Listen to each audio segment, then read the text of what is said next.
Okay, so hope everybody's doing well. This video hopefully will be viewed on Friday, March 20th. So that'll be kind of the third day of e-learning, with kind of Tuesday being the first, and then you guys worked on Wednesday, and then day 5 was kind of Thursday, and then so this day 6 will be Friday, March 20th, just to get everybody oriented.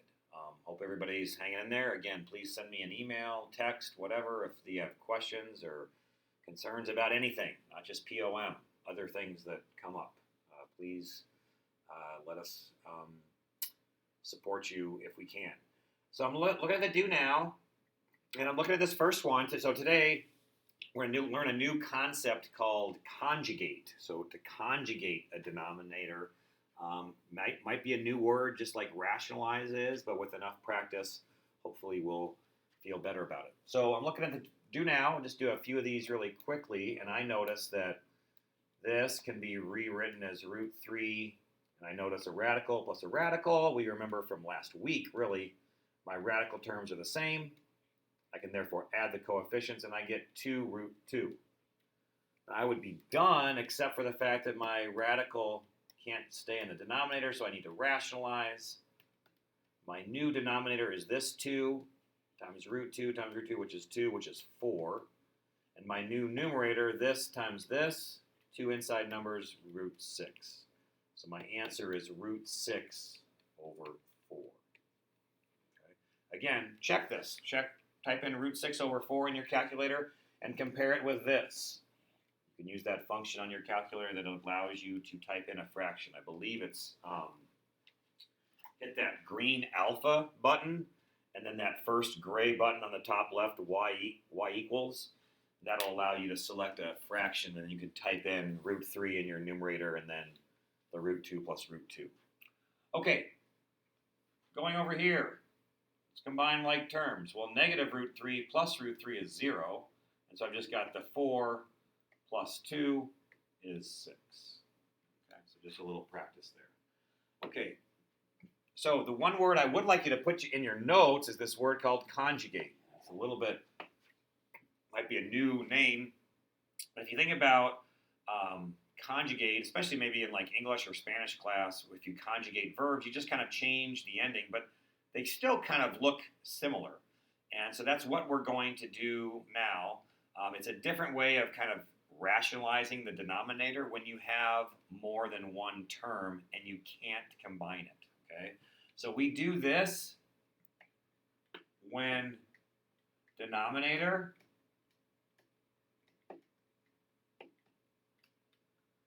has 2 terms that can't be combined. Okay.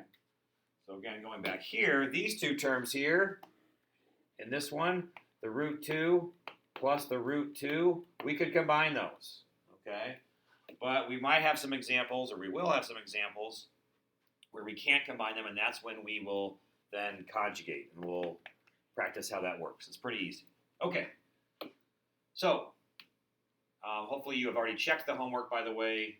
I know some students are doing a really good job of checking it. The key is provided, and then just uploading a photo of the work with your score at the top. Let's keep that going. I'll promise to be generous with the scoring if you guys put in the work. We'll get through this. So let's look at this problem right here. This looks like an algebra problem. It says, how can we distribute the following? And I'm not sure if you've heard of this term before, but there's an acronym called FOIL. Okay? And if I write it like this, which is maybe how you should write acronyms when you want to explain what they mean, the F stands for front. The O stands for, well, I can spell outside, or at least I think they're the outside, inside for I, and the last. Some people might say the front is like the first, whatever works for you. The point is, whenever we see two terms times another expression with two terms and they're multiplied together, we need to make sure that we do a proper distribution.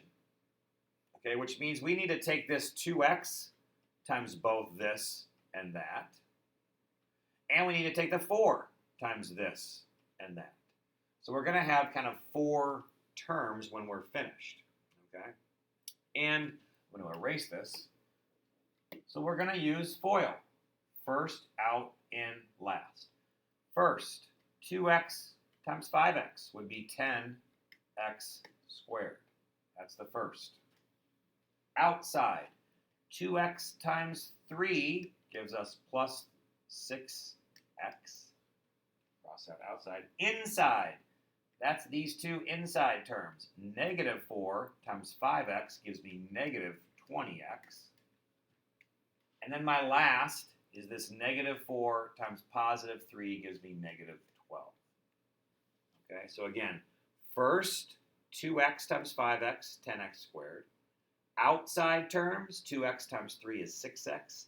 Inside terms, negative 4 times 5x is negative 20x. And last, negative 4 times 3 is negative 12. Now, what I notice, and what will always be the case in setups like this, is that my inside two terms can be combined. Okay? So I'm going to rewrite the 10x squared. But then I have plus 6x minus 20x. If I combine those, look at my coefficients, plus 6 minus 20, I'm going to get minus 14x. And then my last term, minus 12. And that will be the full distribution of this original term. Okay? So this is that term distributed. Okay, and you can feel free to hit pause or replay that if it helps you. FOIL, front, out, inner, last. So the question on this next one, we have, if you want to write this in your notes, you have 14 over the quantity 2 minus root 7. Well, before we knew this idea of conjugating, we would be like, oh, Mr. Laux, just rationalize. So multiply this by root 7 over root 7. And it is true that in our denominator, if we distribute the root 7 times the root 7, we'll get minus 7. But note, if we just multiply by root 7, when we distribute here, now we've got 2 root 7. And look at my denominator, I still have a radical in there. And so then I would have to do it again. I'd multiply by root 7, which would take care of the first term, but when I distribute it here, and you could see how I'm just going to go on and on and on and basically pull my hair out. And while my hair is gray, I still like having hair, so I don't want to pull it out.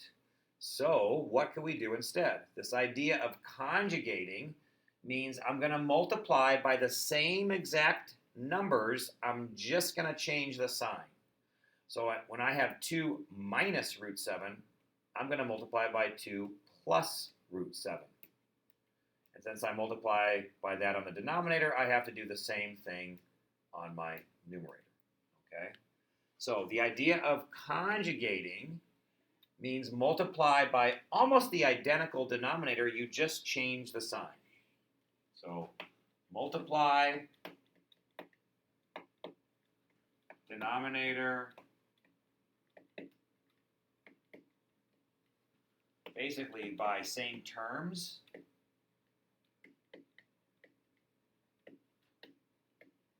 but change the sign.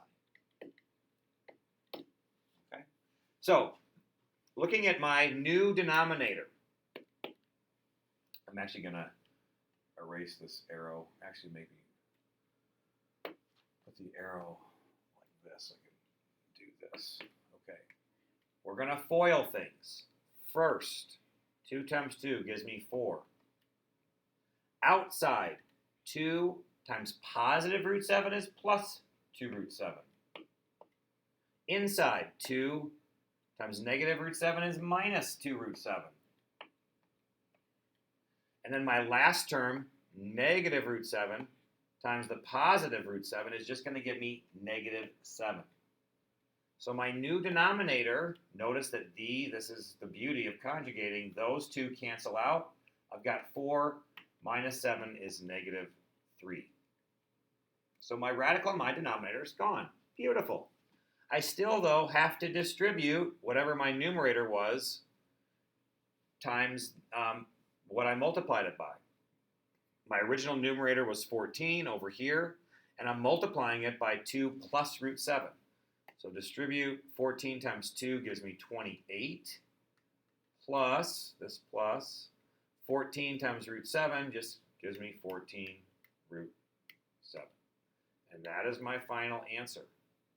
My radical is simplified. My coefficients don't share any common factors, 28, 14, and 3. Okay. So again, if you want to replay doing that, the idea behind conjugate is when we multiply by 2 plus the root 7, and I'll erase all of this so you see it again. The idea is if I multiply by this same term, the 2 and the root 7, just change the sign. So 2 plus root 7, and my numerator, obviously whatever I multiply the denominator by, I got to multiply the numerator by, and that gives me this. When I FOIL things out, I've got 4 plus 2 root 7, minus 2 root 7, minus 7 for a total of negative 3. Let's try another example. Number 2. I notice that this denominator has two terms. I can't combine them. One of those terms is a radical, so I know I'm going to have to conjugate, which means multiply by the same terms, root 7 and 2, just change the sign. Make this a negative. Since I multiplied the denominator by that, I got to multiply the numerator by that. And I'm going to write it down here. I have some more space. Let's FOIL this out. Root 7 times root 7 is 7. Outside, minus 2 root 7. Inside terms, plus 2 root 7. And my last, plus 2, minus 4. Again, you can start to do a little bit of a shortcut in that you know the outside terms and the inside terms will always cancel out. So ultimately what you're going to have is the first, in this case, root 7 times root 7 is 7, minus the last. In this case, 2 plus 2 minus 2 is minus 4. So my new denominator is just 3. Because this and this cancel out. Minus 2 root 7 plus 2 root 7. I can't forget about distributing. So 3 times root 7 is 3 root 7. 3 times negative 2, minus 6.